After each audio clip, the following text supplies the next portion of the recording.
All right, ladies and gentlemen, it's a new week and a new moment. A lot has been happening. We had so much events happening over the weekend, and we are here for another new episode of the Reality Kenya from the Learned Corner, as usual, with our guest, the Deputy Party Leader of Safina Party, Honorable Wakili Willis Otieno. Piki Ponki. How are you? I'm okay. You're looking fresh on a Tuesday. Yes, it's Tuesday. Tuesday freshness. Yeah. And you see Kasongo is now in Western Kenya trying to lie to Kenyans that he's taking to farmers bonuses. Bonus, yes. You know, we should look at Mumias. And Mumias has been used by every regime to try to hoodwink the people of Western Kenya. Yeah. You're always being told how Mumias is coming back to work. Yes. Mumias is going to operate. It's being revived. It's being revived, and it's the same conversation. And now they are saying they're going to give farmers bonuses of 150 million. Yes. In the entire Western region. I mean, he should even be ashamed of himself that he's talking of 150 million to a sector that supplies sugar to the entire country. Yeah. And people must note this, that Kenya is not a net producer of sugar. We import a lot of our sugar that we consume locally. Oh. Yes, and what a prudent government will do is to come up with measures that encourages local production so they can produce more. Because as it were, we have already market for sugar anyway. Yeah. The captive population of the people of Kenya can consume all the sugar that we produce. Yeah. And we should be working towards becoming a net exporter of sugar and not a net importer. Yeah. As it is now, we are a net importer. And the main bane of our sugar industry has been the illegal importation of sugar through the port of Kismayo. People import sugar in the names of our local millers. They brand those sugar, Mumias, Cabras, and sell them on our shelves. Yeah. There are some sugar factories in the region. You know, some of my neighbors are sugarcane farmers. They also farm sugarcane. And there are some factories you will deliver sugar to the collection site. And they are only taking 5 tractors per day. Per day? And that is one of the largest millers in the country. When he is taking only 5 trackers in a day. Yeah. And so one of the largest producers of sugar in the country. How about that? It tells you that where does he get his sugar that he processes? Of course, they turn those go downs into repackaging plants. Yeah. They've imported their sugar from abroad at a cheap price. They stock it there. Yeah. So coming out to collect sugar from the farmers is just a PR exercise to pretend. For formality. For formality, they pretend that they are actually buying sugar cane from the farmers. So they are using the local sugar cane to mill. Yeah. They are not. They are importing. So we should start by saying, number one, there is no sugar importation in this country. Yes. You limit it. And of course, I'm aware that we are under the Commerce Agreement that allows certain products, and sugar is one of them, that you will import from the Commerce region. Yeah. But our sugar imports are not even from the Commerce region. They are largely from Brazil and South America. Even outside Africa? They import it from Brazil and South America. That's where the bulk of the sugar comes from. Yeah. And they land them here in Kismayo, then smuggle it into the country, package it into Mumias or Cabras or Chemelil or Sony sugar, and then they sell it as if it was locally produced. It's not. Yeah. So to revive the sugar industry, start by dealing with the question of importation of sugar. Then number 2, you go to the farmer. Yes. Because our farmers are hardworking. And look at how much they are being paid per ton for delivery of ton of sugar cane that they deliver. They should be able to get sufficient income from their deliveries. Look at how much you are costing fertilizer. Yeah. And then the variety of cane that is being planted. Yeah. Some of our cane matures at 24 months. That is 2 years. That is 2 years. And when there are varieties now available in the world that cane that can mature even in 9 months, 18 months is the average in Kenya. So we should be having fast maturing cane, and you train the farmers on good farm practices so they can be able to get their cane mature faster and they produce more. And what they're paid when they deliver to the factories, they are paid in time.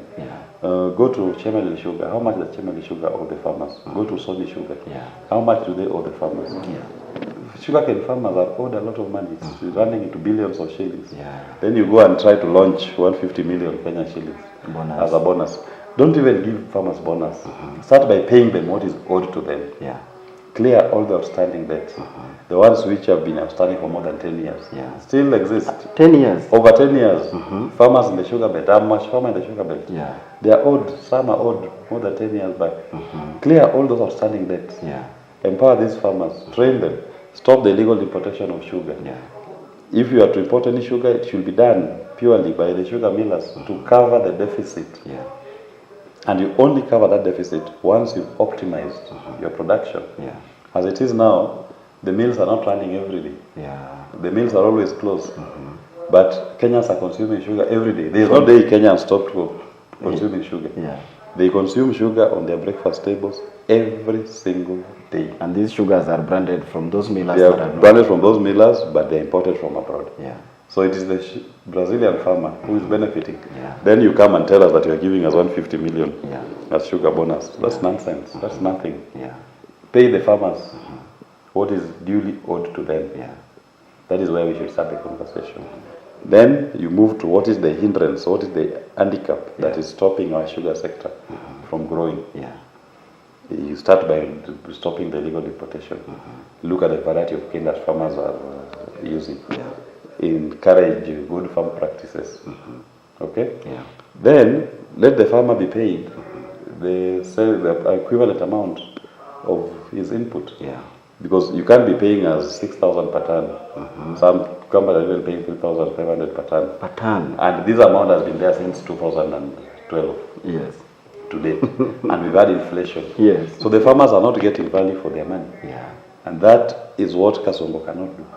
He prefers to go, carry a panga, and then pretend to be launching a farmer's bonus. Yes. And then he expects us all to clap for him that Kasongo, you've done well. You've not done anything good. Yeah. You're actually hindering the sugar sector in this country. Yeah. And the sugar sector is collapsing while the Brazilian farmers are the ones benefiting. Yeah. Because they are the ones who are now supplying sugar in this country. Yeah. There is even importation of sugar cane. Forget even about sugar now. There is even importation of sugar cane. The cane, the one that has not been processed. The grown Yeah. is imported from Uganda into Kenya. Go to the border. You will be shocked at the trucks which are passing through the border carrying sugar cane from Uganda into Kenya. Yet we have sugar cane that has not been taken from the farmers. Taken from the farmers are feeling the pain. And then even delays in paying them their money. Yeah. For the factories that are paying at the moment, you can even wait 2-3 months before you receive your payment. Yeah. When it should be paid within 7 days. Yeah. Because the sugar leaves the factory every day. Every day, yeah. It means it's being bought every day. It is being bought every day. It's picked every day. And I've told you, sugar has a ready market, a captive market, already with the people of Kenya. Yeah. You are not saying that maybe the market is not buying. The market is buying the sugar. Yeah. So we need to stop this gaslighting of the people of Kenya. And if we want to change, we do it in a way that empowers the farmer. But of course, we're expecting too much from Kasongo. Yeah. That is the bane of Kasongo. That is who Kasongo is. Yeah. There's nothing he will do. Yeah. The trip to Western Kenya is a photo op. It has been used before and is still being used as a photo op to prop and take pictures and send to people in Nairobi to see, to lie to Kenyans that Kasongo is working. He's not working. He's actually diminishing the returns of our farmers. Yeah. Then there was the conversation in Nyanza when the former chairperson of the Kenya National Commission of Human Rights was being laid to rest. Yeah. And it's important that we say this loudly, fearlessly, and courageously. Yeah. There is no value in supporting a regime that is abducting and killing our young people. Yeah. Rex Masai was killed. Denzel was killed. Yeah. Muiti was killed. Yeah. Bensley Kamau was killed. And 60 other Kenyans were killed by this regime. Yeah. What is this thing about that you're working for in government, you're not in government, that now you forget about those who've been unfairly targeted and killed? Yeah. People have been abducted in this country. We are not getting justice. We are not getting accountability. And then if somebody speaks, they try to say that, oh, we are in government, we should not speak. Yes. This is nonsense. And the members of ODM and even the low community, they should be able to demand better of their leaders. Yeah. Nobody is elected there to go and serve his personal interests. And this gaslighting, this is not our fight. So that Rex Masai whose father was a Luo. He's not, that's how no blood flowing in his veins. That Denzel from Kanjira, Denzel Omondi, quantity surveyor graduate, who is now lying 6 feet under. Is he not from Kanjira in Karachuonyo? Is he not a Luo? And the people who killed him to date have never been brought to book. The people who abducted him to date have never been brought to book. The people who abducted Joshua Okayo, is that not a Luo? He is a Luo. So we should not be gaslit that now at you're in government. Which government are you in? And no tribe is in government. Individuals are in government. And it's individuals who are gaslighting you. These individuals are the ones benefiting. We want a country that works for everybody. It works for everybody, that the rule of law is respected, the rights in the constitution are upheld, and people have a fair opportunity to be liberated. Right now, go to the entire region of Luo Nyanza. You'll find there is no money in circulation. They are feeling the economic pain. There are so many young law graduates who finish school, cannot get jobs commensurate to their qualifications. And it's across the country. Some can't even go to school because some cannot afford school fees. They are at home. Many don't report to universities. Those who qualified for TVETs and colleges cannot go. Those who are in high school cannot pay their school fees. Some people in that region are sleeping hungry because they cannot afford food, not because they are trying to watch their diet or their fasting. It is because of the economic policies of this regime.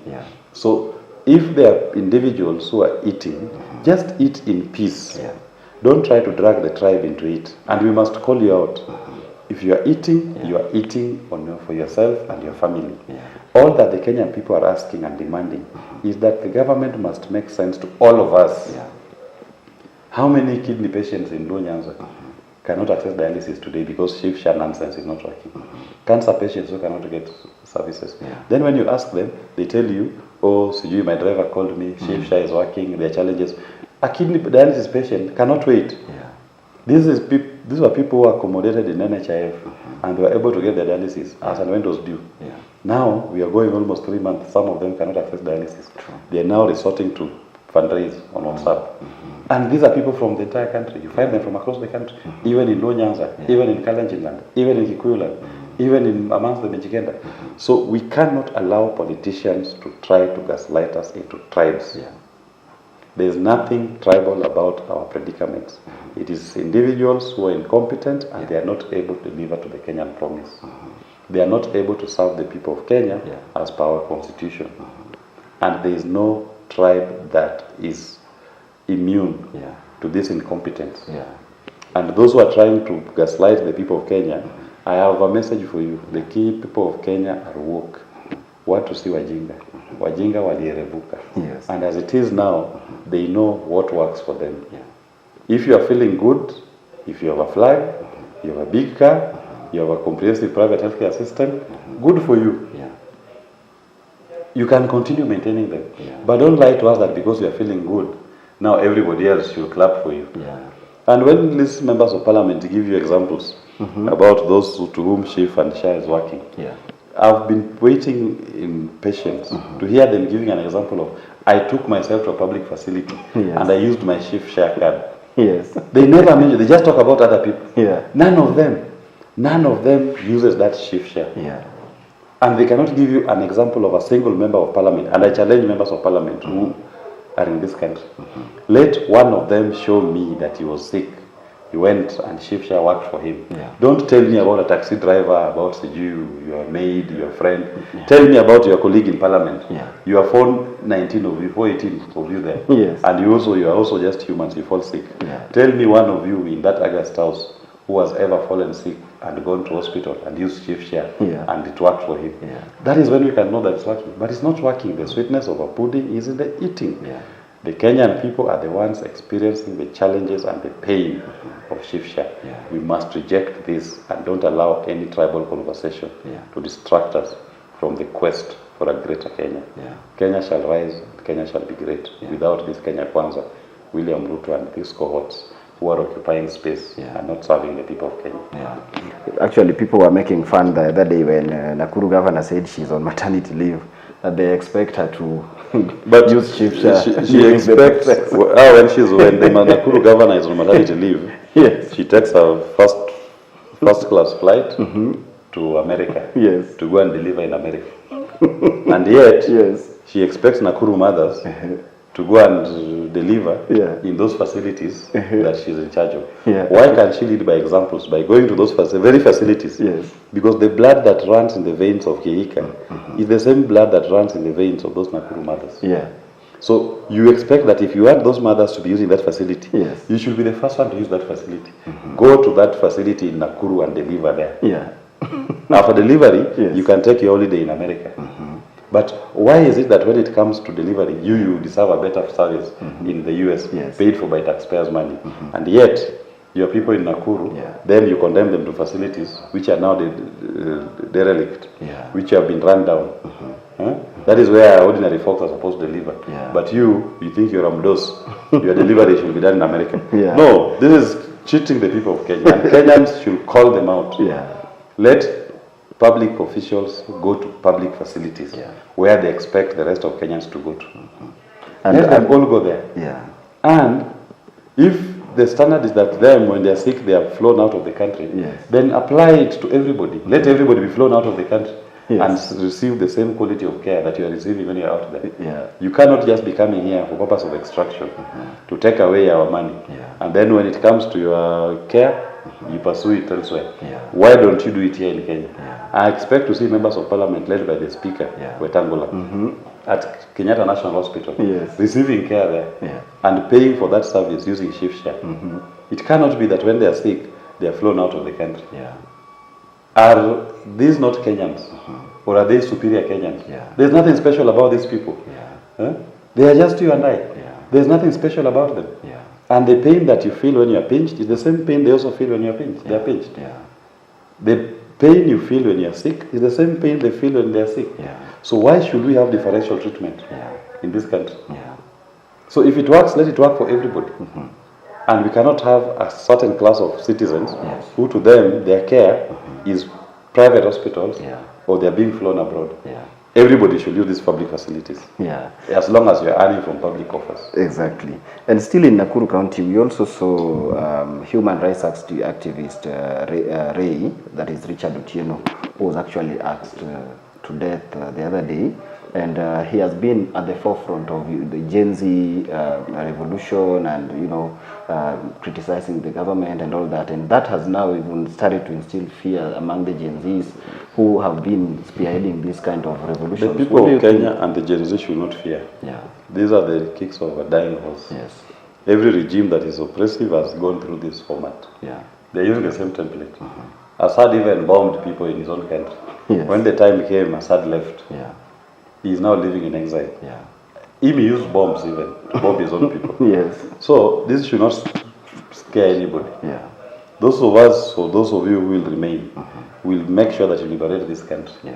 And you make sure that the Kenyan people get that which they deserve. It cannot be that fear is going to be sold to us. It is quite unfortunate that Richard Otieno had to meet his death in that very gruesome circumstance.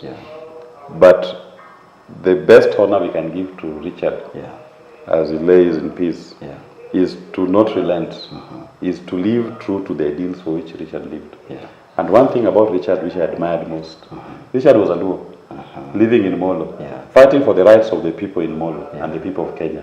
He didn't care that he's not a native of Molo. The majority of those who are benefiting from his agitation are Kikuyus. And the Kikuyus did not, when he was killed, see that that was a Luo who has been killed. They saw it that that is a Kenyan who has been unfairly killed, and they went out on the streets demanding for justice for Richard. Because they know that Richard was a Kenyan fighting for the Kenyan people. They did not see Richard as a Luo fighting for a Luo cause. So these other characters trying to make this about Luos and Kikuyus and Kalenjins and whatever, that is bullshit. Where are they then if they want to do that tribal arithmetic of theirs? Where is their outrage when a Luo is killed in Molo? Why can they even demand for justice? Where is their outrage when the Vipendo is killed and the policemen cannot take plea? Where is their outrage when Rex Masai is killed? Where is their outrage when Denzel Omondi is killed, abducted and then killed? This outrage is fake. The outrage only comes when it comes to try to gaslight Kenyans and to incite Kenyans along tribal lines. We must reject this. We must live true to what Richard lived True. Richard did not see Kikuyus in Molo. He saw Kenyans in Molo. And the people in Molo, the Kikuyus in Molo, did not see a Luo agitating for them. They saw a Kenyan fighting for a better Kenya. That is what we all must stand for. A country that serves all of us, irrespective of our tribe, irrespective of our races, irrespective of our levels of education. Any point when you start differentiating people on tribe, on race, on wealth, then you create an unequal society. And that is what these politicians know. They all know about how to divide us. And the easiest way to divide Kenyans is normally through tribe. Take everybody back to the tribal cocoon, then we don't focus on the national agenda. And the national agenda is the people's agenda to make this country a better country for all of us. Thank you so much. Thank you very much. Thank you so much. And of course, to everyone who has been watching, thank you for always sharing. Keep sharing with your friends, keep sharing with everyone, keep following on Facebook, TikTok, and YouTube so that we can grow as a community each and every day. Until next time, may God bless you. My name is Simi Kenya. Bye-bye.